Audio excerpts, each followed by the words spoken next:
Assalamualaikum warahmatullahi wabarakatuh. Perkenalkan, nama saya Mukmina Muzana Sution, NIM 180210248. Saya berasal dari kelas 6A dengan mata kuliah Administrasi Pengelolaan Barang dan Jasa dan dengan dosen pengampu Ibu Risna Dewi, SOS MSP. Baiklah, langsung saja kita ke materinya. Inventarisasi logistik. Apa itu inventarisasi logistik? Mari kita bahas yuk.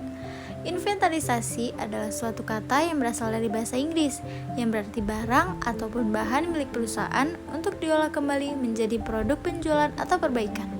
Inventarisasi adalah kegiatan untuk mencatat dan menyusun barang-barang atau bahan yang ada secara benar menurut ketentuan yang berlaku. Pengertian umum inventarisasi adalah suatu barang milik institusi perusahaan yang bisa digunakan untuk produktivitas atau operasional perusahaan. Sedangkan menurut Kamus Besar Bahasa Indonesia, inventarisasi ialah inventaris, adalah suatu daftar yang berisi seluruh barang milik institusi, baik itu perusahaan, sekolah, pemerintahan, yang berguna untuk menjalankan operasionalnya. Menurut para ahli, Sumarsono menjelaskan bahwa inventaris adalah seluruh barang yang dimanfaatkan oleh perusahaan atau kantor yang menyertakan jumlah harga, jenis, dan juga keadaannya. Sedangkan menurut Muhammad Ali, beliau menerangkan bahwa inventaris adalah suatu daftar yang berisi seluruh barang milik perusahaan yang digunakan untuk menjalankan tugas perusahaan. Daftar yang dimaksud tersebut adalah catatan terkait seluruh alat dan juga bahan yang disediakan agar bisa dimanfaatkan dalam pengelolaan bisnis yang dijalankan ataupun sebagai alat operasional perusahaan. Apa yang dimaksud dengan logistik? Logistik merupakan seni dan ilmu, barang, energi, informasi, dan sumber daya lainnya seperti produk, jasa, dan manusia dari sumber produksi ke pasar dengan tujuan mengoptimalkan penggunaan modal. Secara umum, pengertian logistik adalah suatu ilmu pengetahuan atau seni dalam melakukan proses penyimpanan, penyaluran, pemeliharaan, dan penghapusan terhadap berbagai barang atau alat-alat tertentu. Apakah logistik memiliki tujuan? Tentu saja punya. Mari kita bahas sama-sama. Yang pertama, tujuan operasional. Tujuan operasional merupakan tujuan pertama dari berlakunya logistik, yang mana persediaan barang harus cukup untuk kebutuhan beberapa hari ke depan. Setiap logistik memiliki stok yang sesuai dengan kebutuhan, sehingga barang tak mengalami kekurangan atau kelebihan. Oleh karena itu, banyak sekali distributor produk yang memiliki logistik, terutama untuk daerah dengan jangkauan yang jauh. Hal ini untuk menghindari tidak tersedianya barang di lokasi. Yang kedua, tujuan keuangan. Selain itu, ada pula yang namanya tujuan keuangan. Pastinya setiap produsen ingin mencapai keuntungan yang maksimal dan kerugian seminimal mungkin. Logistik umumnya menyediakan pengiriman yang lebih terjangkau daripada jenis lainnya, apalagi memiliki sistem perawatan, sehingga barang bisa sampai dengan tingkat kerusakan yang sangat rendah. Yang ketiga, tujuan keamanan. Keamanan barang menjadi prioritas setiap pengiriman produk maupun barang. Pada dasarnya, saat era modern ini, logistik telah memiliki standar keamanan masing-masing, baik dari pengemasan, penyimpanan, hingga pengiriman sangat diperhatikan agar tak terjadi kerusakan pada barang tersebut. Apakah manfaat dari logistik? Untuk perencanaan dan pemenuhan kebutuhan konsumen sebagai tempat penyimpanan barang ketika barang tersebut belum dikirim. Dan yang terakhir, pemeliharaan kualitas barang mulai dari penerimaan, penyimpanan, hingga pengiriman barang. Inilah manfaat dan penjelasan dari logistik. Mari simak baik-baik yuk. Yang pertama ada perencanaan pemenuhan kebutuhan. Logistik memang memiliki pengaruh yang besar dalam sistem pengiriman barang, yang mana ia memiliki jadwal serta pengaturan yang sangat tepat. Hal ini yang membuatnya sangat bermanfaat untuk memenuhi kebutuhan yang ada. Bahkan setiap harinya sudah dapat jadwal pengiriman demi memenuhi kebutuhan tersebut. Sifatnya yang tepat waktu dan konsisten membuat pengiriman menjadi lebih efektif dan efisien.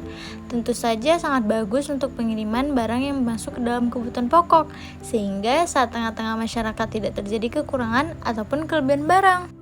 Sebagai tempat simpan, salah satu sistem yang ada dalam logistik adalah sebagai penyimpanan. Hal ini wajar, mengingat logistik memiliki gudang yang berada di setiap daerah. Umumnya, setiap barang yang masuk dan keluar tempat jauh, gudang ini berfungsi sebagai tempat penyimpanan barang untuk menjaga kondisi barang dari panas, matahari, hujan, hingga debu. Yang ketiga, memelihara kualitas barang. Setiap aktivitas logistik selalu terdapat pemeriksaan kualitas, mulai dari penerimaan, penyimpanan, hingga pengiriman. Setiap kondisi barang akan selalu melalui proses cek dan periksa sesuai prosedur, agar barang tak mengalami rusak atau cacat sebelum diterima oleh pelanggan. Selain itu, pemeliharaan barang juga sangatlah diperhatikan dalam proses logistik. Setiap waktu tertentu, barang akan melalui proses pembersihan dan pemeriksaan. Apa saja tujuan dari inventarisasi logistik? Tujuan pokok adanya inventarisasi adalah sebagai berikut. Yang pertama, untuk menertibkan dan menjaga sarana dan prasarana yang dimiliki oleh sebuah instansi atau perusahaan. Yang kedua, untuk memudahkan kegiatan pelaksanaan atau kontrol terhadap pengguna keuangan negara. Yang ketiga, agar menjadi bahan pertimbangan untuk pengadaan atau pemeliharaan sarana dan prasarana. Dan yang keempat, agar membantu merencanakan, menyalurkan, memelihara, dan menyimpan aset yang dimiliki instansi atau perusahaan. Kelima, sebagai pedoman untuk menghitung kekayaan yang bersifat material selain uang. Dan yang keenam, alat untuk mempercepat proses pembuatan laporan yang akan disampaikan kepada atasan. Yang ketujuh, untuk memudahkan perusahaan instansi melakukan pengawasan dan pengendalian sarana dan prasarana. Dan yang kedelapan, sebagai bahan rujukan jika terjadi kecurangan pegawai atau pencurian dalam perusahaan instansi. Dan yang kesembilan, untuk memeriksa dan mengontrol keluar masuk barang, termasuk barang, hibah, atau pemberian. Apa saja manfaat dari inventarisasi logistik? Jika inventarisasi dilakukan secara benar dan tepat sesuai dengan standar operasional yang berlaku, maka akan memperoleh manfaat sebagai berikut. Yang pertama, informasi data dalam rangka menyusun rencana barang apa yang dibutuhkan sudah tersedia secara lengkap dan akurat. Yang kedua, menjadi pedoman bagi penyaluran barang. Yang ketiga, mempercepat proses pemeriksaan apabila terjadi sesuatu yang tidak beres. Dan yang keempat, menjanjikan data mengenai kondisi barang, sudah rusak atau masih bagus. Jika sudah rusak, maka bisa dihilangkan dan menentukan bagaimana kebijakan selanjutnya, perlu penambahan ataukah tidak. Dan yang terakhir, menjanjikan data yang tepat sebagai bahkan pertimbangan anggaran belanja sebuah instansi atau perusahaan. Ada beberapa konsep dasar administrasi logistik. Mari kita bahas yuk. Yang pertama, administrasi secara sempit. Kegiatan penyusunan, pencatatan data informasi dan informasi secara sistematis dengan tujuan untuk menyediakan keterangan serta memudahkan penemuan bila diperlukan secara keseluruhan. Yang kedua, ada administrasi secara luas. Administrasi secara luas adalah kegiatan kerjasama yang dilakukan oleh sekelompok orang berdasarkan pembagian kerja sebagaimana ditentukan dalam struktur dengan menggunakan sumber daya mencapai tujuan organisasi secara efektif dan efisien. Pengertian atau definisi administrasi: keseluruhan proses kerjasama antara dua orang atau lebih di dalam suatu organisasi untuk mencapai tujuan yang sudah direncanakan atau ditentukan sebelumnya. Ruang lingkup administrasi perkantoran berhubungan dengan pelaksanaan kegiatan suatu kantor, misalnya mengarsip semua surat yang masuk dan keluar, intern maupun ekstern, harus selalu diproses dan kemudian diarsip. Yang berfungsi sebagai daya ingat perusahaan.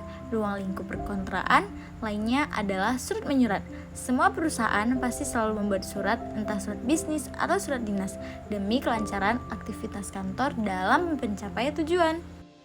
Kesimpulannya ialah proses inventarisasi logistik pada dasarnya diarahkan untuk mengoptimalkan faktor produksi, yaitu untuk melakukan optimasi terhadap biaya, waktu, dan kualitas. Oleh karena itu, penentuan lokasi sangat mempengaruhi logistik. Lokasi dipengaruhi oleh biaya produksi, terutama dalam kaitannya ketersediaan tenaga kerja, upah buruh, bahan bakar, dan daerah produksi. Biaya pergudangan dan lokasi penempatan gudang, biaya untuk melakukan dekonsolidasi, faktor kualitas dan produksi, dekondasi, dan transportasi. Peluang untuk menggunakan berbagai modal transportasi termasuk biaya dan waktu yang diperlukan. Logistik pada gilirannya ditentukan oleh lokasi yang tepat untuk mengantarkan kebutuhan barang kepada konsumen pada harga yang murah, waktu yang tepat, dan kualitas yang baik.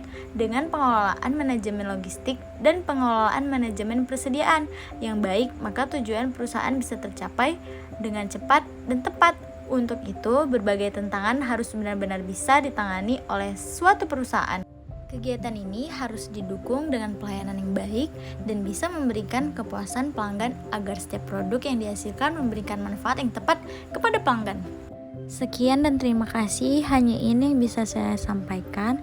Bila ada kata-kata yang salah, saya minta maaf. Wabillahi taufiq walhidayah. Wassalamualaikum warahmatullahi wabarakatuh.